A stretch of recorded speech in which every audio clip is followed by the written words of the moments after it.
स्वागत है आप सबका आज के वीडियो में। पिछले वीडियो में हमने घातांक नियमों के बारे में अध्ययन किया था। आज हम घातांक नियमों पर आधारित कुछ प्रश्नों को हल करेंगे। तो आइए पहला प्रश्न लेते हैं हम। पहला प्रश्न है हमारा ऋण 3 की होल घात 2।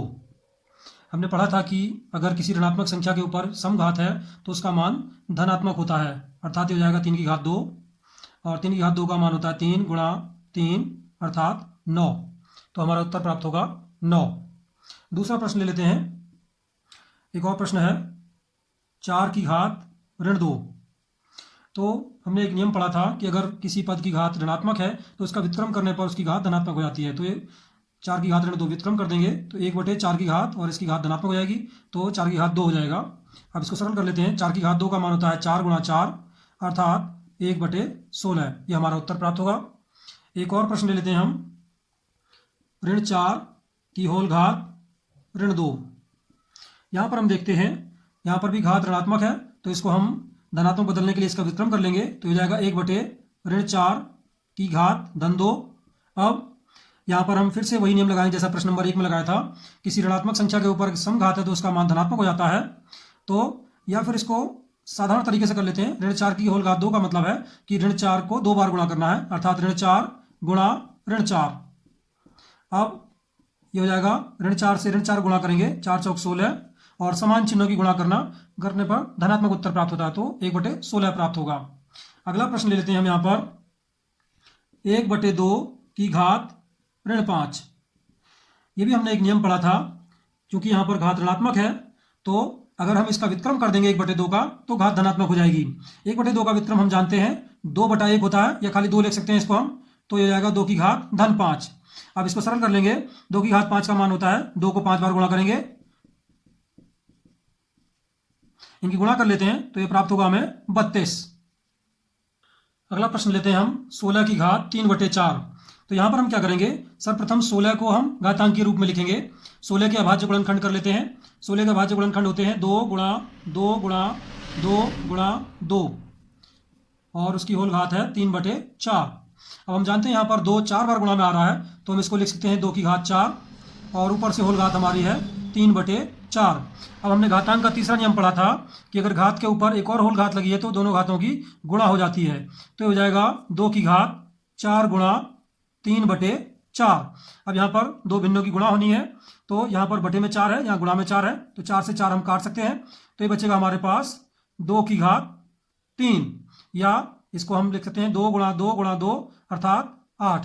तो इसका उत्तर प्राप्त होगा हमें 8। आइए एक और अगला प्रश्न लेते हैं। 9 की घात ऋण 3/2। इसको सरल कर देते हैं हम। तो यहां पर भी हम वही करेंगे। सर्वप्रथम 9 के अभाज्य गुणनखंड करेंगे, तो ये हो गया 3 गुणा 3 की होल घात ऋण 3/2। आगे चलते हैं अब हम, तो ये हमें प्राप्त होगा 3 की घात 2 और ऊपर से होल घात ऋण 3/2। अब फिर जैसे उपयुक्त प्रश्न में हमने लगाया था, घात के ऊपर एक और घात है तो घातों की गुणा हो जाएगी, तो हो जाएगा 3 की घात 2 गुणा ऋण 3/2। अब ये 2 से 2 कट जाएगा क्योंकि यहाँ पर बटे में 2 है, ये गुणा में 2 है, तो अब हमारा बचेगा 3 की घात ऋण 3। अब यहाँ पर हम घात ऋणात्मक है तो इसका व्युत्क्रम कर लेंगे तो घात धनात्मक हो जाएगी, तो हो जाएगा 1/3 की घात 3, और ये होगा 1/3 की घात 3 का मतलब होता है 3 गुणा 3 गुणा 3 3 बार, तो ये हमें प्राप्त होगा 1/27। अगला प्रश्न लेते हैं। ऋण 3 की घात 4 भागा ऋण 3 की घात 5। इसमें हम दूसरा नियम का इस्तेमाल करेंगे। हम जानते हैं भाग करने पर घातें घट जाती हैं, तो यहां पर आएगा हमारा ऋण 3 की होल घात 4 में से 5 घात घट जाएगी, 4 ऋण 5। अब इसको सरल कर लेते हैं, तो हो जाएगा ऋण 3 की होल घात 4 ऋण 5 होता है ऋण 1। अब यहाँ पर चूंकि घात ऋणात्मक है तो इसका व्युत्क्रम कर लेंगे तो धनात्मक घात हो जाएगी, तो हो जाएगा 1/ऋण 3 की होल घात 1, या खाली 1/ऋण 3 हो सकता है, ये 1/ऋण 3। ऋण को चाहे तो हम यहाँ बीच में भी लगा सकते हैं, तो हो जाएगा हमारा ऋण 1/3। ये हमारा उत्तर प्राप्त होगा। अगला प्रश्न लेते हैं 1/2 की घात 3 और होल घात 2। तो यहाँ पर हमारा नियम लगेगा, जब किसी भिन्न के ऊपर कोई होल घात होती है तो उसके अंश और हर दोनों पर अलग अलग घात लग जाती है, तो हो जाएगा 1 की घात 2 अलग लग जाएगी और हर पर अलग 2 घात लग जाएगी। 2 की घात 3 यहाँ पहले से है और इसके ऊपर ये घात हमारी 2 लग जाएगी। अब इसको आगे हल कर लेते हैं। 1 की घात 2 का मान होगा 1 गुणा 1 अर्थात 1 ही आएगा। और नीचे यहाँ पर घात के ऊपर एक और होल घात लगी है तो दोनों घातों की गुणा हो जाएगी, तो हो जाएगा 2 की घात 3 गुणा 2 यानी कि 6। इसको चाहे तो हम सरल कर सकते हैं। 1/2 की घात 6 का मान होता है 64। 2 की 6 बार गुणा करेंगे, 2 गुणा 2 गुणा 2 गुणा 6 बार, तो ये आएगा हमारा 64। अगला प्रश्न लेते हैं हम। 25 गुणा टी की घात ऋण 5 गुणा 2 की घात ऋण 3 बटे 5 की घात 3 गुणा 10 की घात ऋण 2 गुणा टी की घात ऋण 8। आइए इसको हल करते हैं। सबसे पहले यहाँ पर हम घातों को धनात्मक बनाएंगे। घातों को धनात्मक बनाने के लिए अंश वाले पदों को हर में ले आएंगे और हर वाले पदों को अंश में ले जाएंगे, अर्थात उनके व्युत्क्रम करेंगे। तो हो जाएगा हमारे पास 25 ऐसे रहेगा यहाँ पर, और बटे में यहाँ पर 10 की घात ऋण 2 है तो ऊपर जाकर ये 10 की घात धन 2 हो जाएगा, और टी की घात ऋण 8 है तो हो जाएगा टी की घात धन 8।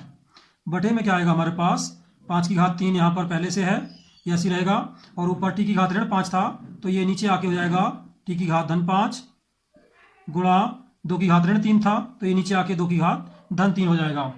अब हम क्या करेंगे, यहाँ पर 25 को घातांक रूप में लिख लेंगे और 10 को हम गुणनखंड कर लेते हैं। 2 गुणा 10 होता है तो ये हमें प्राप्त होगा, 25 को लिख लेंगे हम, 5 की घात 2 हो जाएगा ये 5 गुणा 5, और ये हो जाएगा हमारे पास 2 गुणा 5 की होल घात 2 और गुणा टी की घात 8 ऐसी रहेगा, बटे नीचे हो जाएगा 5 की घात 3 गुणा टी की घात 5 और गुणा 2 की घात 3 ऐसी रहेगा। ये आगे सरल करते हैं इसको हम।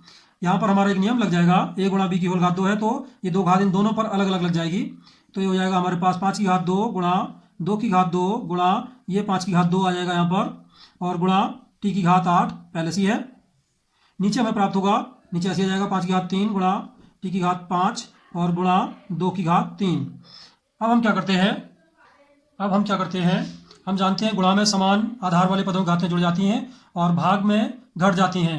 तो यहाँ पर 5 की घात 2 और गुणा 5 की घात 2 गुणा में है तो हो जाएगा 5 की घात 2 धन 2, और बटे में 5 की घात 3 है तो यहाँ 3 घात हमारी इसमें से घट जाएगी, गुणा ऊपर हमारा 2 की घात 2 है और बटे में 2 की घात 3 है तो ये 3 घात ऊपर 2 में से घट जाएगी, तो हो जाएगा 2 की घात 2 ऋण 3 गुणा टी की घात ऊपर 8 है और बटे में टी की घात 5 है तो 8 में से 5 घात घट जाएगी तो 8 ऋण 5 हो जाएगा टी की घात। अब इसको हम सरल कर लेते हैं। 5 की घात 2 धन 2 4 होता है, उसमें से 3 घटाए तो 5 की घात 1 बचेगा, गुणा 2 की घात 2 में से 3 घटाएंगे तो आएगा ऋण 1 तो 2 की घात ऋण 1 गुणा टी की घात 8 में से 5 घटाएंगे तो हमें प्राप्त होगा टी की घात 3। अब यहाँ पर 2 की घात ऋणात्मक है तो इसे बटे में ले आते हैं हम, तो ऊपर बचेगा हमारा 5 टी की घात 3 और बटे 2 की घात 1 आएगा, एक घात हम लगाते नहीं है छोड़ देते हैं, तो 5 बटे 2 टी की घात 3 ये हमारा उत्तर प्राप्त होगा। एक और प्रश्न ले लेते हैं हम। 3 की घात 1/2 गुणा 3 की घात 2/5। तो यहाँ पर हम देखते हैं दोनों आधार समान है और गुणा में है तो इनकी घातें जुड़ जाएंगी, तो ये हो जाएगा 3 की घात 1/2 धन 2/5। अब 3 ऐसी रहेगा, हमें 1/2 और 2/5 को जोड़ना है तो भिन्नों का जोड़ हम पहले पढ़ चुके हैं। यहाँ पर हम क्या करते हैं, कैंची गुणा करते हैं, 5 से 1 में गुणा करेंगे 5 1 5 धन 2 से 2 में गुणा करेंगे 2 दूनी 4 और बटे में आएगा, इनके हरों की गुणा कर लेंगे 2 पंजे 10। हम ये भिन्नों की जोड़ घटाने में पढ़ चुके हैं, इसको आप पिछले वीडियो में जाकर के देख सकते हैं। तो अब हमें प्राप्त होगा, इनको सरल कर लेते हैं। 5 धन 4 होता है 9, 9/10, तो ये हमारा उत्तर प्राप्त होगा 3 की घात 9/10। अगला प्रश्न ले लेते हैं हम। 4 की घात 1/2 गुणा 5 की घात 1/2। इसमें हमारा घातांक नियम लगेगा, चूंकि इनकी घातें समान हैं तो इसमें हम क्या करेंगे, सबसे पहले इनके आधारों की गुणा कर लेंगे और फिर उनके ऊपर होल घात हम 1/2 लगा सकते हैं, अर्थात ये हो जाएगा 4 गुणा 5 की होल घात 1/2। अब इसको सरल कर लेते हैं, तो 4 गुणा 5 हमारा होता है 20, 20 की घात 1/2 ये हमारा उत्तर प्राप्त होगा। एक और प्रश्न ले लेते हैं। 1/2 की घात ऋण 2 धन 1/3 की घात ऋण 2 ऋण 1/4 की घात ऋण 2। तो यहाँ पर हम देखते हैं घातें ऋणात्मक हैं तो इन भिन्नों के व्युत्क्रम कर देंगे तो इनकी घातें धनात्मक हो जाएंगी, तो हमें प्राप्त होगा 1/2 का व्युत्क्रम होता है 2, 2 की घात धन 2 धन 1/3 का व्युत्क्रम कर लेंगे 3, 3 की घात धन 2 ऋण 4, 1/4 का व्युत्क्रम होता है 4 तो 4 की घात धन 2। अब इनको आगे हल कर लेते हैं हम। 2 की घात 2 का मतलब होता है 2 गुणा 2 यानी 4, 3 का वर्ग करेंगे 3 गुणा 3 अर्थात ये हो जाएगा हमारे पास 9 ऋण 4 की घात 2 है तो 4 गुणा 4 होगा, 4 गुणा 4 का मान होता है 16। अब हम क्या करते हैं, सबसे पहले धनात्मक संख्याओं को जोड़ लेते हैं, तो 4 और 9 जोड़कर हो जाएगा 13 ऋण 16। अब 13 ऋण 16, तो 16 विपरीत चिन्ह के तो घटेंगे, ये 16 में से 13 घटा के आता है 3, और चूंकि बड़ी संख्या ऋणात्मक है तो ऋण 3 प्राप्त होगा। तो इस प्रकार हमारा उत्तर आता है ऋण 3। एक और प्रश्न ले लेते हैं। ये कक्षा 8 के घातांक का प्रश्न है। 5 की घात m भागा 5 की घात ऋण 3 बराबर 5 की घात 5। तो यहाँ पर हम करते क्या है, सबसे पहले भाग को हम बटे के रूप में लिख लेते हैं। तो ये हो जाएगा हमारे पास 5 की घात m बटे 5 की घात ऋण 3 बराबर 5 की घात 5। इसको ऐसे लिख सकते हैं हम। अब यहाँ पर हम देखते हैं, यहाँ पर घात ऋणात्मक है तो इसका व्युत्क्रम कर देंगे, अर्थात इसको हर से अंश में ले जाएंगे तो इसका घात धनात्मक हो जाएगी।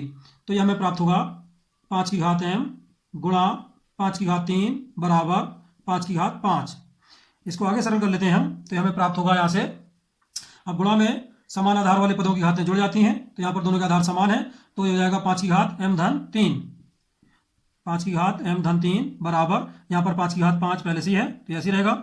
अब हमने एक नियम पढ़ा था, यदि कोई समीकरण है और उसमें अगर आधार समान है दोनों पदों के तो उनके घातांक भी समान होंगे। तो यहाँ पर घातांकों की तुलना करने पर m धन 3 बराबर आएगा 5। यहाँ पर हम 3 को पक्षांतर करके दाएं पक्ष में ले जाएंगे तो ये 3 5 में से घट जाएगा, तो हमें प्राप्त होगा m बराबर 5 ऋण 3 अर्थात m बराबर 2। ये हमारा उत्तर प्राप्त होगा।